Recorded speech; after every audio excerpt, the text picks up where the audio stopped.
अब शिवम जी, आपसे मेरा सवाल यह है कि हिंदुओं को बदनाम करने की साजिश कौन कर रहा है? वो जिन्होंने चढ़ावा चुराया या फिर वो जो इस पर आपसे सवाल पूछ रहे हैं? वो शेर है कि वो मसला है कि वो रखते हैं दो दो चेहरे और मलाल है कि दोनों खराब रखते हैं। परेशानी सिर्फ इतनी है कि प्रॉब्लम इस बात से नहीं है कि अगर चढ़ावा चोरी हुआ है तो उस पर सवाल नहीं पूछने चाहिए, बिल्कुल पूछने चाहिए। प्रॉब्लम इस बात से भी नहीं है कि आपको पूछने का अधिकार नहीं है, बिल्कुल अधिकार है। इस बात से भी प्रॉब्लम नहीं है कि हर तरह की जांच पर सब पर आप सवाल उठा सकते हैं। आप इस देश के लोकतंत्र में रहते हैं, 140 करोड़ लोगों के लोकतंत्र में हैं और आपको सरकार से, मुझसे और भाजपा के जिस भी व्यक्ति से जो सवाल पूछना है वो पूछ सकते हैं। लेकिन जब आप ये सवाल पूछते हो तो जाहिर है उसके साथ साथ जो चीजें आपने अपने पास्ट में, पूर्व में की हैं, उस पर सवाल जवाब होगा। और जब आप अपमानित भाषा का इस्तेमाल करते हो, जैसे कि एक छोटा सा एग्जांपल देता हूं, आज संजय राउत ने कहा कि अयोध्या नया अंडरवर्ल्ड बन गया है। अब इसको रिवर्स कर लीजिए। मैं दावे के साथ कह सकता हूं कि इस हिंदुस्तान में जैसे मेरे लिए अयोध्या जी हैं, ऐसे ही मुस्लिमों के लिए काबा है, मक्का है, ऐसे ही क्रिश्चियंस हैं उनके लिए जो है यरूशलेम है, ज्यूज के लिए भी वो है। क्या किसी की इतनी हैसियत और औकात है कि वो उनके धार्मिक शहर के बारे में इस तरह की बातें कर दे? वो नहीं कर सकता।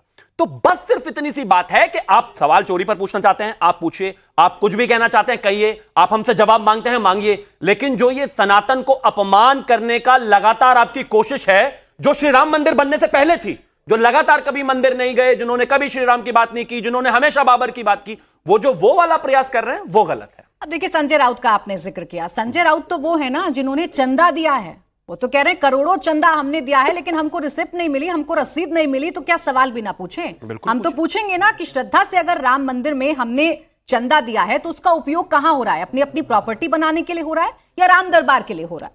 अगर संजय राउत ने चंदा दिया है और उनको रिसीट नहीं मिली, तो अगर उनको हो सकता है कि लगता है कि आजकल वो सरकार में नहीं है तो डीजल पेट्रोल के पैसे ना हो, मैं अपनी गाड़ी में लेकर चलता हूं, चलिए रसीद दिलवाते हैं चलकर। वो झूठ बोल रहे हैं। आपको पॉलिटिसाइज करना है, विषय अलग है, लेकिन आप जानबूझ के ड्रामा कर रहे हैं, आप जानबूझ के बदनाम कर रहे हैं, आप जानबूझकर जो है अयोध्या को खास तौर पर कह रहे हैं कि वो अंडरवर्ल्ड हो गए। तो माफ कीजिए, ये तो नहीं हो सकता। फिर आप ही बता दीजिए। अच्छा, आप ही बताइए कि धर्मेंद्र यादव जी को आपसे क्या सवाल पूछने चाहिए, अखिलेश यादव को आपसे क्या सवाल पूछने चाहिए, ताकि इनके सवाल आपको सवाल लगे, राष्ट्र विरोधी कारनामा ना लगे? नहीं, मैं जिस दिन समाजवादी पार्टी का राष्ट्रीय अध्यक्ष बन जाऊंगा अखिलेश यादव जी की जगह, तब मैं इनको कह सकता हूं कि इन्हें भी भाजपा से क्या सवाल पूछने चाहिए। अभी मैं नहीं कह सकता। मैं कह रहा हूं जो सवाल पूछ रहे हैं वो बिल्कुल ठीक है, लेकिन जब आप इस तरह की बातों को बोल रहे हैं तो आपके पास्ट पर भी सवाल होगा।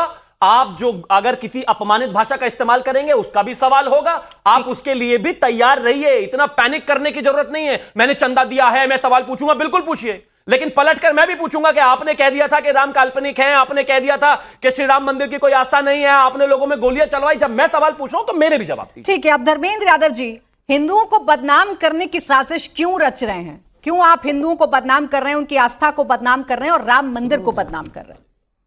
प्राची जी, जो मर्यादा पुरुषोत्तम भगवान राम के मंदिर में रह करके चढ़ावा चोरी करे, वो राम का नाम नहीं बदनाम कर रहा है?